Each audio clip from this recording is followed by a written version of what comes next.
They say mirrors don't lie, but what if they don't reflect the truth either? What if, instead of showing you your own face, they show you what wants to become you? This is the story of Eleanor Vance and the house that was waiting for her. 20 years ago, Eleanor's mother dragged her, screaming, from her grandmother's sprawling Victorian estate. She never knew why. Now, after her grandmother's bizarre death, Eleanor has inherited the house. Armed with a camera and a need for answers, she returns alone to the ivy-choked relic deep in the New York woods. The house greets her with a chilling silence, and in the upstairs hallway, a 7-foot-tall mirror framed in black walnut seems to watch her every move. Her grandmother, Margaret, was found dead right in front of this very mirror. Her eyes were wide, her mouth frozen mid-scream, a shattered teacup at her feet. The coroners found no cause of death. It was the same mirror Eleanor's mother used to cover with a velvet cloth, whispering prayers as she passed. When Eleanor had asked why, her mother's answer was cryptic. It doesn't show you. It shows what wants to be you. That first night, Eleanor tries to settle in, but the house feels unnaturally cold. Sleep offers no escape. She dreams she's standing before the mirror, but her reflection is wrong. It doesn't mimic her. It just stares, its eyes black as coal, a cruel grin twisting its lips. Then, it whispers in a language she has never heard but somehow understands. You are the echo. I am the voice. She wakes up drenched in sweat, her heart pounding. She looks toward the hallway. The mirror is uncovered.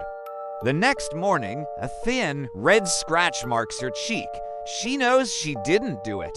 But when she glances at the mirror, her reflection already has the scratch, as if it's been there all along. A cold dread washes over her. She decides to find the velvet cloth to cover it again, but it's gone, vanished. The feeling of being watched intensifies, and it's not just the mirror anymore. It's the entire house. That night, she sets up her camera in the hallway, pointed directly at the mirror. She has to know what's happening. What she sees on the footage the next morning stops her heart. At exactly 3:17 a.m., the surface of the mirror shimmers like water, and then something steps out. A figure identical to her in every way, but its movements are jerky, unnatural, like a puppet on strings.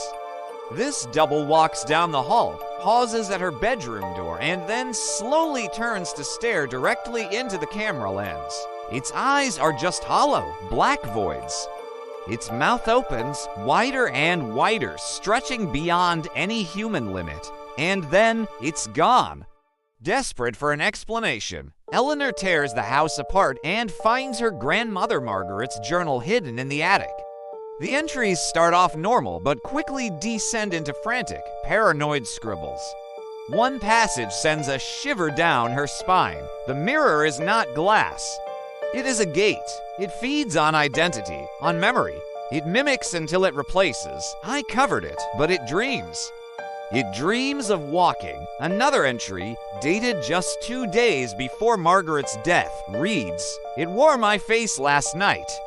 It spoke to me. It said it was tired of waiting. Eleanor's grip on reality starts to fray. She hears whispers slithering through the walls. Her own reflection in the mirror begins to lag a split second behind her movements. Sometimes, for a terrifying moment, it doesn't move at all. She needs proof she isn't going crazy. She devises a test. Standing before the mirror, she makes a small, sharp cut on her palm. She watches, her breath held tight. Her own hand is bleeding. But in the mirror, her reflection's palm remains perfectly unmarked. She screams. That night, she barricades herself in her room, locking the door. But at 3:17 a.m., she hears it, the slow, deliberate turning of the knob. The door creaks open. Footsteps echo down the hall. Eleanor grabs a heavy fireplace poker, her hands shaking. The mirror Eleanor, the doppelgänger, glides into the room. It doesn't speak. It just tilts its head and gives that same wrong smile. Eleanor swings the poker with all her might. It passes right through the figure as if it's made of smoke, and then the thing lunges at her. Eleanor wakes up on the floor. She's alone. She checks the mirror. It's perfectly intact. Her reflection looks normal. But something feels terribly wrong. An unsettling calm has fallen over the house. She grabs her phone and calls her sister, her voice trembling. But her sister's response is baffling. Eleanor, you already called. You told me you were leaving the house. You sounded different. Eleanor hadn't called anyone. Panicked, she checks the camera footage from the night before. The hallway is empty. No figure, no attack. Just a burst of static at exactly 3:17 a.m. Is she losing her mind? Or has the switch already been made? She has to get out. She throws her things into a suitcase, but the house won't let her go. Every door is locked from the outside. Every window is sealed shut. Her phone dies. The fireplace roars to life without any wood, and the mirror. It seems to pulse with a faint, dark light, like a beating heart. In a fit of terror, Eleanor grabs a chair and smashes it against the mirror with all her strength. But the glass doesn't shatter, it ripples. And from those ripples, her reflection steps out once more, solid and real. It speaks, its voice a perfect imitation of her own. You broke the rules. You look too long. Now you belong to me. Eleanor runs, but the house itself turns against her. Hallways loop back on themselves. Doors open into rooms she just left. The attic becomes the basement, and in every room, on every wall, the mirror appears, showing her the creature that wears her face. Time unravels. Days, or maybe just hours, blur together. Finally, exhausted and broken, Eleanor finds herself sitting in the chair in front of the hallway mirror, unable to move, unable to scream. Her reflection smiles, gives a little wave, and then turns its back on her, walking out of the mirror's frame and into the world. Through the glass, Eleanor is forced to watch her life being lived by another. She sees her double laughing with her friends, traveling, posting photos online.